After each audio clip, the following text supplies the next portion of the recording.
3 reasons why you should get the Honda Civic as your first car. Number 1, maganda ang performance. Alam naman natin pag Honda, di ba? Sobrang reliable na mga cars nila. Number 2, madami kang mods na magagawa at ma-enjoy mo yung journey mo as a car guy. Dahil marami siyang accessories na available sa market. For example lang, you can do the Type R mod, the Mugen, or the Spoon if K8 inspired by the kits. At marami pang iba. Tapos, palit ka lang ng race na 19-inch with low pro tires, pa-lowered mo, tapos pa-full exhaust mo kay Pops para unli bomba ka sa daan. Ito lang downside, baka red flag ka sa IABAB mo. Dahil nga, yung Civic is known as the ultimate Fboy car.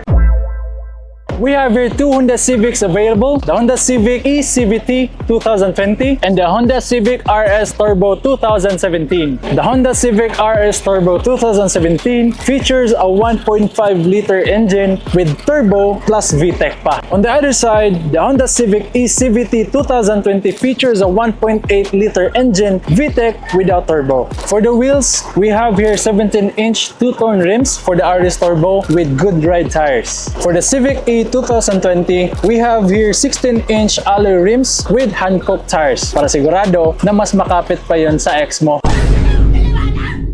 Sa interior naman, naka-leather na to, halos lahat soft to the touch. Siguradong mapapahaplos ka. Oh yes, daddy! Kagandahan dito sa 10th Gen Honda Civic natin is naka-all stock siya. So you have the freedom to play with the mods in the future. But for me, the stock Honda Civic itself is already a head turner. Now if you're interested to check and test drive our units, we are located at 8 Tumulak Street, Gunob, LapuLapu City, or just call our phone numbers below. And thank you for watching. See you in the next one.